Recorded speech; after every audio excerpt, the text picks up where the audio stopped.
It's a rainy day in Edinburgh, but the weather isn't putting these people off from sitting outside this city centre cafe. Yeah.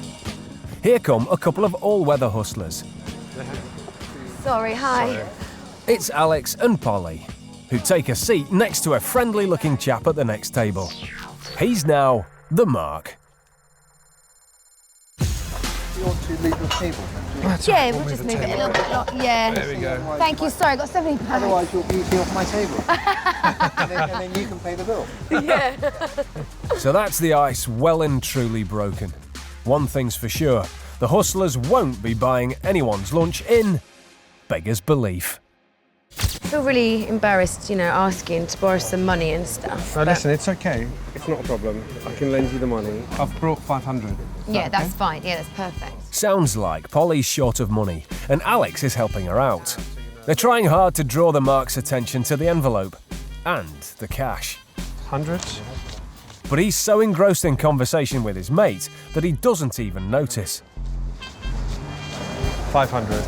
And do you know what? I'm going to give you my new number and put it on the envelope, so if there's any problems... Yeah. Have you got a pen? That's not going to work for this scam. Polly makes sure she gets the Mark's attention. Excuse me, sorry to interrupt. You don't have a pen I could borrow, do you? I do. Okay. Oh, actually, no, I've got one. Sorry. Boom. He's clocked the big wad of cash. I'm going to put it in here. Yeah, okay. Yeah? Alex makes a big deal of writing his mobile number on the envelope, talking loud enough to ensure the Mark overhears. Yeah? Don't lose that. It's 500 quid in there. I'm not going to lose that money. Being a strong believer in not littering, Polly takes a moment to throw away the coffee cup. And the hustlers are gone, leaving the Mark to enjoy his lunch. A few minutes later, someone else arrives at the cafe. He looks and smells like he hasn't had a shower for weeks. Seems like he's found something. The Mark notices the tramp is holding a brown envelope, but this is no ordinary down and out. It's Paul, moving in for phase 2 of this scam. Is this yours?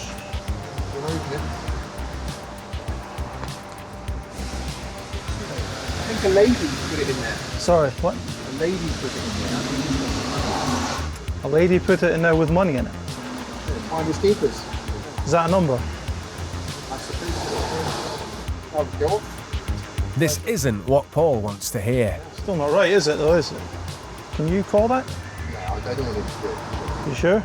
He's going to have to work a little harder on the Mark. Just, I don't want to get into trouble. Do you want to call that?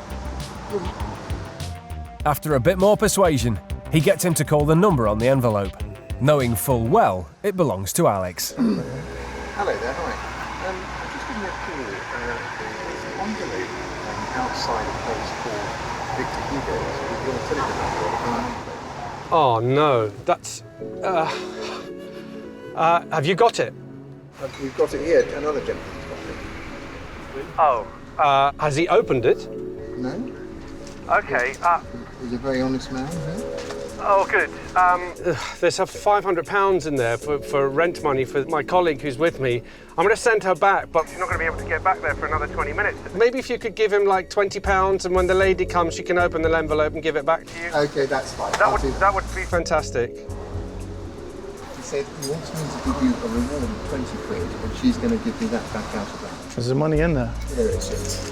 Can we say 40 quid? I mean, I don't know how much is in there, but... It's reasonable, isn't it? He's pushing his luck. Just keeps me out of the rain for 2 nights, you know what I mean? You've been incredibly honest.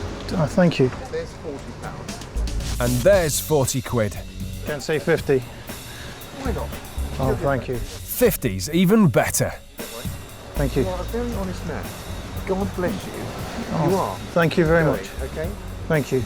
You are too. I appreciate that. Well done. Thank you very much. You'll have a good life now. So that's a good deed all round, and everyone's happy. I'm going to phone this bloke back and just tell him that I have to give him 50 quid. Pleased with his good work, the Mark calls the number on the envelope again to let Alex know he gave the tramp 50 quid. But the phone just rings out. you're witness. Looks like he'll just have to sit tight until the nice lady arrives to collect her envelope. So he waits and waits. 20 minutes later, and there's still no sign of her. Eventually, curiosity gets the better of him, and he sneaks a peek.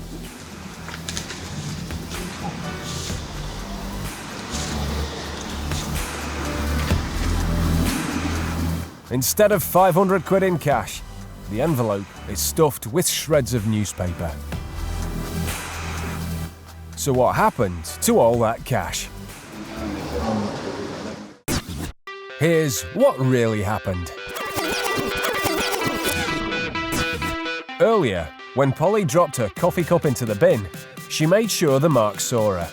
When Paul appeared posing as a tramp, he dropped a brown envelope behind the bin, identical to the one Alex gave to Polly, making it look as if he'd just found it.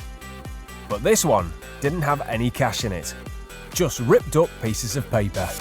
This yours? Playing the honesty card, Paul encouraged the mark to call the number on the envelope. Has he opened it? Paul knew Alex would pick up straight away. After all, he and Polly were parked just around the corner, waiting for the phone to ring. There's £500 in there for rent money. Thinking the sealed envelope was full of cash, the mark had no problem giving the tramp a finder's fee out of his own pocket. Maybe if you could give him like £20 and when the lady comes she can open the envelope and give it back to you. He said he wants me to give you a reward of 20 quid. Can say 50. Being the hustler he is, Paul even negotiated the money up to 50 quid, plus a compliment for such outstanding honesty. Once he had the cash, the tramp walked around the corner to the van where Alex and Polly were waiting. What did you roll the window up for? Because I don't think I can.